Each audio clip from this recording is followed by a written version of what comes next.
But I think that the beauty of this experience for me is that what seems small and sometimes insignificant, I've seen some of the greatest things. Just to let y'all know, y'all had it in the... Our goal is to know every child's name before the regular school session begins in September. So we have a retreat in August for all new students. They're all working together. They go up usually on the bus very, very quiet, and they come back very, very loud because they've bonded. It was great. Like, you got so close to everybody. Show us that smile, come on. Close with the teachers. You found the teachers were very cool people. They were going to help you to the very end, put all they can into you.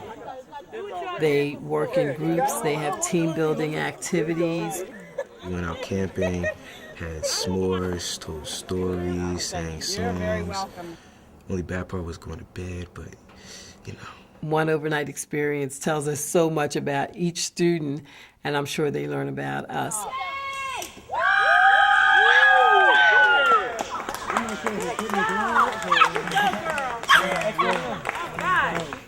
What I like about PMHS is I enjoy the small classes, the family environment, and the safety that you feel when you come into the building. You feel a presence that you don't feel anywhere else because, like, you basically know everybody here. So the things that hold the carbon and the hydrogen together are really strong. Especially if you need close attention. You know, the teachers are there for you, students are there for you. I'm, and also the upperclassmen, are a mentor to the younger kids that come into the school by the way we walk, by the way we act. I like that I made good friends here, and that is based on God. We are very, very intentional about building community. We have students here from a variety of Christian backgrounds and some other religions, and we have to find a way to live together as human beings. Mennonites, of course, have been one of the traditional peace churches, and certainly the whole area of peace and relationships and in conflict situations, all of that is very important to us. We have acronyms like THINK, T-H-I-N-K, to help them process. Is it true? Is it helpful? Is it inspiring? Is it necessary? Is it kind? It is a creation. The young people in this context are living the gospel daily with their teachers, with their mentors, and they're gaining on their ability to express faith in every form and facet of their life. So what was he appealing to prove that Jesus Christ was the Messiah? What book was he reading? I like a lot of things about PMHS. I like that the teachers take time out for us. I feel that you can really talk to these teachers and the administration, whoever you see in the hallway. You can have a full-blown conversation and ask them for their personal opinion and advice, and they'll truly give it to you. In this case, 2 quadrants are the same in these quadrants. They go all out, like, trying to help you. If you don't understand something, they'll gladly take, like, time after school to help you. They won't give up on you no matter what. They think higher standards of you than you might think of yourself. Like, I spent a lot of time after school and on the weekends with Dr. Moses, traveling with her to Lancaster, to different places, all the ways to speak about the school because I loved my school. The thing I liked the most about Philadelphia Mennonite High School was the opportunities it gave for more than just book smart learning. It also gave the opportunity to learn about different cultures, learn about the world. KB's what? And Como is how. I hope students will not only be successful, but will be significant people, that they will make a mark for Christ in this world, not just at Philadelphia Mennonite High School or in Philadelphia. Our children have been all over the world. We've been blessed with a program called LEAP, Learn, Explore, and Participate through Eastern Mennonite Seminary, and they've been all over the world. Mexico, Ghana, Israel, Honduras, Jamaica, just many, many, many places. And those experiences have been very transforming for them.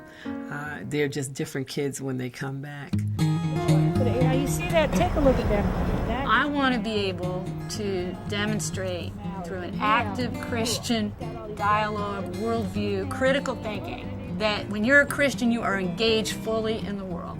that you do not compartmentalize, that your witness and testimony can stand in a science class, it can stand in a philosophy class, it can stand in your art program, wherever you go. And those are the skills that I try to develop here. Chandler, come on down. If there was a class that I would say gets me excited, it would be English. I can express myself fully without having anybody judge me. The students, they sometimes see where I'm coming from, and then sometimes they disagree, but that's the thing about life. They're preparing me for life by keep making me responsible. You know, you have a paper due, you have to get it done on time or will not be accepted. It's also helping me become more organized. They're here to help, but you have to make an effort to help yourself too. So they're trying to show us this now so when we get to college it won't be a big surprise. It's helped me also with my life at home and everything. It's helped me become more of the man of the house because my father, he's not there and everything. You know, a lot of students come and share things with me that are very deep and very personal. And I think what they teach me is that it's a privilege to work with people. And it's a privilege to be trusted by a young person. They teach me that I have to be authentic and honest every single day. If my heart's not in it, the students know it and they tell me. So are you taking very much time with that? And I have to teach with knowing that they're all coming from different places and I'm coming from a different place, and we have to figure out how to meet in the middle. It has changed me because I had some narrow views of parents and you know how parents should be. But because of workshops that Philip and Mennonite High School had for parents, it has taught me a lot about how to be a parent. The students taught me that it's important to have the courage to enter into an area of learning that you have no clue. You know, to step into areas that you have no knowledge of with a confidence that this is what God is calling you to do is okay. I think at Philadelphia Mennonite, we truly depend on God in faith to supply our needs here, both financially, spiritually, in terms of feeding us, and also with hiring staff and teachers and administrators. God clearly prepares the way. I wouldn't be here if it weren't for God's call for my being here. And I think that if I reflect back on my first year here, every day that I came, I literally started the day in prayer, because one thing that I've experienced here as a teacher is my own weakness and imperfection. So I think the beauty of being here is that when you feel that way, then you know that God is truly at work. And so I look at each student as an opportunity to allow God to use me, which is a privilege, in the way that He's going to figure out. Because sometimes, quite honestly, I don't know what He's going to do or how I'm going to do it. But that's what kind of makes it so incredible. I want them to be great. And the Word of God says those who would be great among you must first be your servant. And I think if they have a servant's heart and a servant's spirit, that there's no telling where God will bring them and take them in this world for His name's sake.